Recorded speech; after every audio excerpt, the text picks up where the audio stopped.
Le débat de la semaine. Le débat de la semaine. Alors, on avait fait un débat, messieurs, sur Angesco. Le SCO avait-il les moyens de ses ambitions? On s'était posé la question. Angers-Noyant a toujours communiqué sur un maintien confortable, mais Angers-Noyant aujourd'hui est 7ème. Angers-Noyant peut encore rêver à cette 5ème place qualificative pour les playoffs. Alors je vous pose la question, messieurs. Angers-Noyant a-t-il le moyen de son ambition cachée qui est attraper les playoffs? Je vous pose la question. Oui, moi j'y crois. Pourquoi j'y crois? Parce que tout simplement il suffit de gagner tous les matchs à domicile du côté d'Angers-Noyant, plus peut-être le match à l'extérieur à Gonfreville, et ça devrait passer. En tout cas, c'est ce qu'indique Thomas Cohenberg, il me semble, dans le courrier de l'Ouest. Donc je pense que, moi je crois en ce que dit Thomas Cohenberg, et je pense que Angers-Noyant peut monter. Enfin, peut jouer les playoffs, parce que peut monter, c'est autre chose. Peut s'offrir un beau mois de mai dans les playoffs. Moi, clairement, Angers-Noyant montre trop ses limites. Vous avez 2 matchs parfaits pour illustrer mes propos. Cette défaite à Besançon, une défaite que qualifiait David Penaud de faute professionnelle face à cette équipe de Besançon qui est derrière l'équipe Noyant-Angevine, qui est aux abonnés 8, 9, 10e place. Et cette défaite, qui est une somme toute logique, à Dijon. Il y a 2 matchs qui illustrent bien la saison. Angers-Noyant pas imprenable à domicile face à une équipe qui est derrière elle, et une équipe d'Angers-Noyant qui n'arrive pas à faire de miracle face aux gros Cénrés, comme ce week-end à Dijon. Donc moi, je ne les vois pas attraper cette 5ème place. Je pense que la marche est bien trop haute. C'est vrai que depuis le début de la saison, quand même, Angers-Noyant souffle un peu le chaud et le froid. On rappelle qu'ils font quand même une très très bonne saison, mais dans l'optique des playoffs, moi aussi, je pense que ce sera un peu juste. Clairement, ils ont montré leurs limites ces derniers temps, effectivement, avec le match à Nîmes et contre Dijon, où on a vu, voilà quoi, clairement, ces 2 équipes étaient au-dessus d'Angers-Noyant, et c'était vraiment sans contestation. Et derrière, il y a des équipes qui sont dans une spirale qui est tout simplement beaucoup plus positive que celle d'Angers-Noyant, à commencer par Massy. C'est assez rigolo de voir quand même que le destin de Massy et Angers-Noyant est quand même lié. On se rappelle que l'année dernière, ces 2 équipes se battaient pour ne pas descendre. Et c'est vrai que là, Massy, ils ont réussi à gagner ce week-end à Besançon, ce que Angers-Noyant n'avait pas réussi à faire. Je pense vraiment que cette défaite d'Angers-Noyant contre Besançon est vraiment importante et stigmatise vraiment cette saison de l'équipe Noyant-Angevine. Je pense vraiment que pour le coup, en lâchant ces points-là, c'est vraiment des points importants. Et ils ont vraiment marqué leur pas et montré les limites. Et je pense qu'il y a vraiment des équipes qui sont meilleures devant. On dit souvent il y a à prendre et à laisser, mais là il n'y a rien à prendre depuis 15 jours, 3 semaines.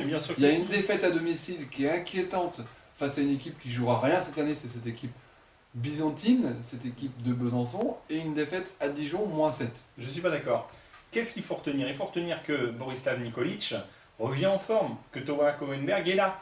Donc, qu'est-ce qui manque à cette équipe Noyant-Angevine? Pas grand-chose, c'est simplement que sur les derniers matchs, le club a joué qui? A affronté notamment Nîmes qui est imprenable. Angers-Noyant a affronté Dijon, pareil, même système, Citadelle imprenable.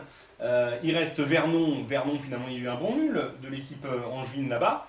Et il y a cette contre-performance que le club ça fait pas de victoire tout ça. Hein. Oui, mais bon, après c'est pas fini, la saison est encore longue, il reste encore quelques matchs, et je pense que le club va monter en puissance, j'en suis certain. En plus, peut-être que l'effet de prolonger David Penaud, ça peut peut-être aussi influencer... Pas du tout pour les joueurs, une prolongation de leur technicien, de leur entraîneur. Non, mais... Qu'est-ce que tu penses que ça peut leur faire? Parce que peut-être que certaines leur prolongations contrat et ils pensent oui. à la fin mai et de vivre une belle fin de saison. Oui, je suis d'accord avec toi, mais ils pensent Mais peut-être tu aussi à penses leur qu'un homme prolongation. comme David Penaud, Non. aussi rigoureux qu'il est, pourrait entraîner une équipe différemment en fonction de son contrat en cours ou reprolongé? Ça, c'est un faux argument. C'est pas ce que j'ai dit. C'est pas ce que j'ai dit. Ce que je dis juste, c'est que visiblement, ils sont en train de prolonger les contrats. Enfin, s'ils prolongent David Penaud, c'est la période. C'est peut-être que les joueurs vont suivre.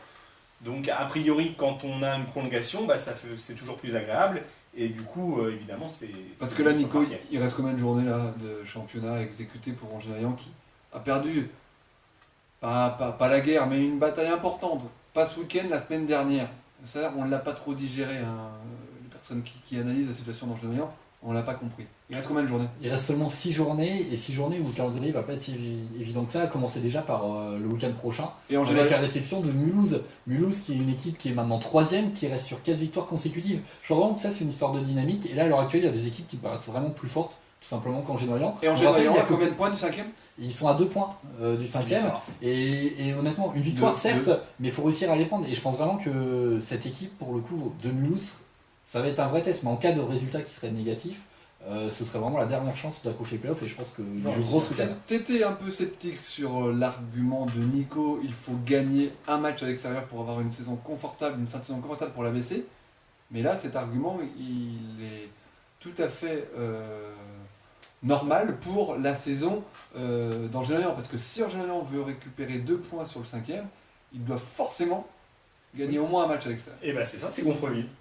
Il y a un déplacement pour les Noyons-Angevins de prenable et de faisable, c'est justement cette équipe de Gonfreville qui, on le rappelle, est Gonfreville dernier du classement, seulement 4 victoires depuis le début de la saison, que tout le monde gagne là-bas, donc pourquoi pas Angers-Noyant. A priori, si le club veut peut-être jouer les playoffs, même si attention, il faut aussi relativiser, c'est vrai que le club souhaitait un maintien, un bon maintien, et l'a obtenu. Donc il ne faut pas non plus se dire que s'il n'y a pas les playoffs, c'est grave ou c'est dramatique.